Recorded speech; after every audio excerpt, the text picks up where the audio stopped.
basically, I just did a kind of introduction of the sustainability in Taipei. So this is Taipei City where I live in, and this is how it looks like. Basically, it is surrounded by mountains and rivers. And in my opinion, I think it is a very convenient city. I've already seen the government had tried to do something that try to put effort on the issue of sustainability. So apart from the government, actually there are many social enterprises that have tried to maintain the sustainability in this city. And Package Plus is something regarding of the online shopping, because online shopping will create a lot of waste from this packaging. Like we have a paper box and a lot of like bubble wraps, I don't know how to call it. Mm-hmm. So it is the enterprise that try to something also like when you are ordering things online, you can pick its service. It already cooperates with some platform. So if you pick its service, it will use this Package Plus packaging to pack your order.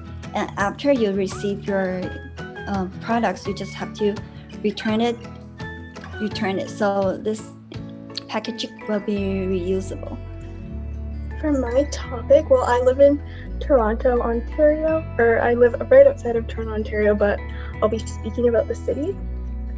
So the sustainability issue that I'll be talking about briefly is waste management. So what is happening in Toronto, Ontario? It is estimated that the province will run out of waste disposal capacity in 2032. So it's estimated that, the province of Ontario will run out of this waste by then. Also, to add to that, 70% of material we throw out, despite recycling bins and composting bins, still ends up in a landfill, surprisingly.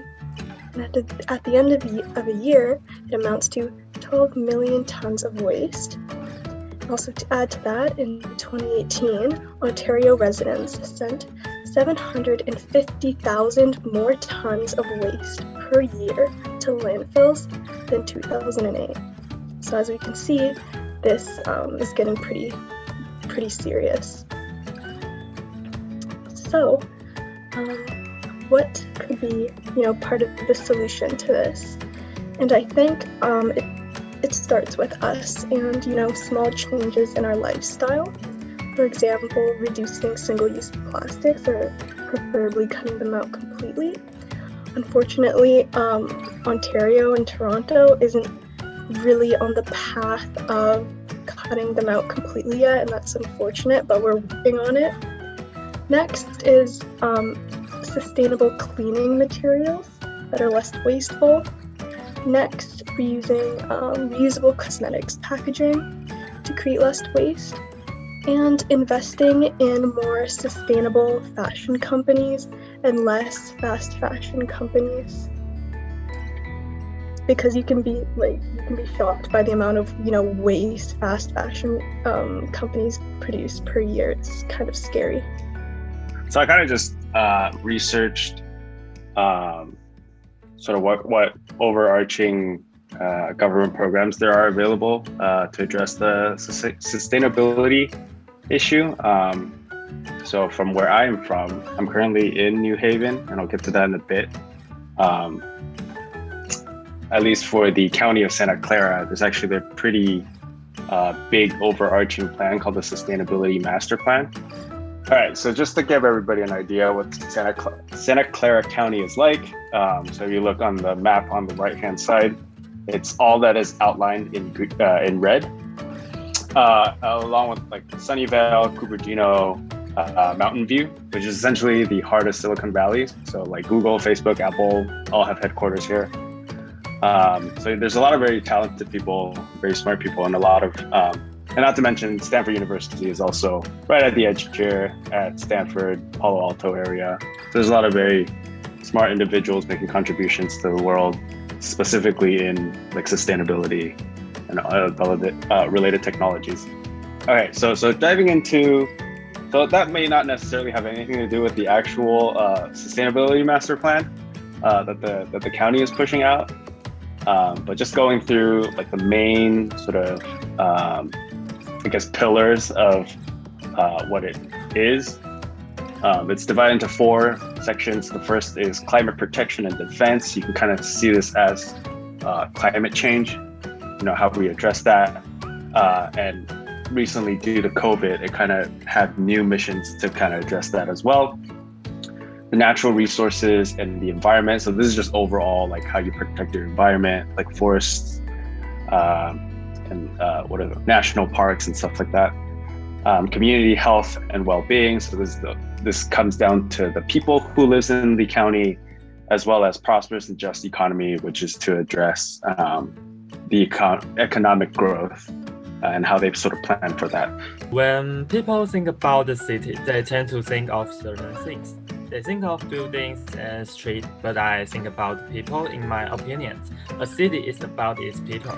So public spaces make cities work. And this is about our vision to Wanhua district.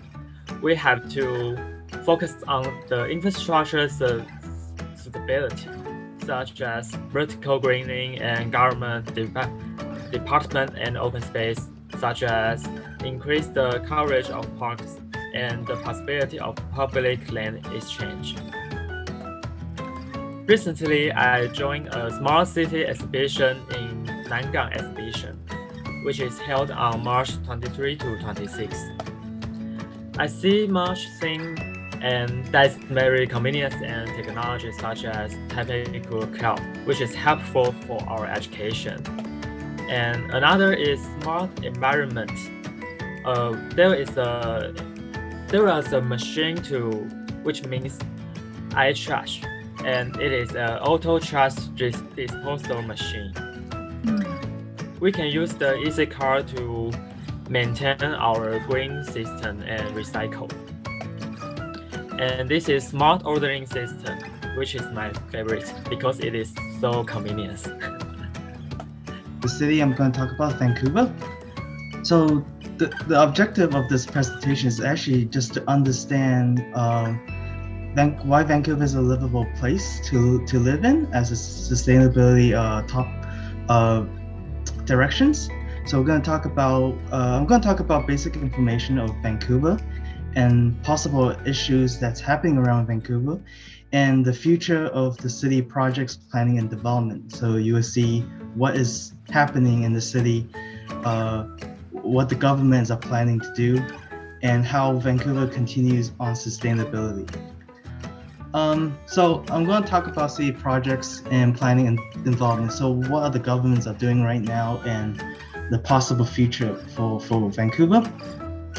Unfortunately, I cannot list every projects on the presentation. It was going to take too long, but basically they're starting to rebuild buildings into more sustainability by redesigning the look, energy efficiency, and making this more trees and a very tidy place. The biggest one is actually the Oak Ridge project.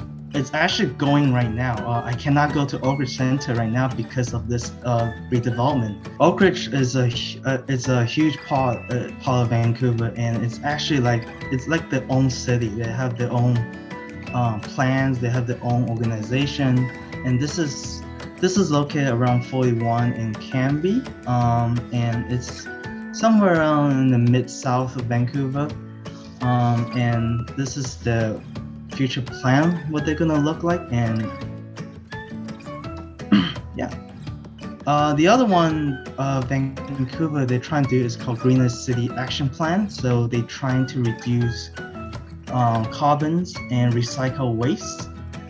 Basically the goal is to provide cleaner air and environment. So they have, this is developing right now to 2050. So they have visions on it. So better, strong local economy, vibrant, inclusive neighborhoods, and trying to internationally recognize the city to meet the generation to come. and the goal is to become the greenest city in the world.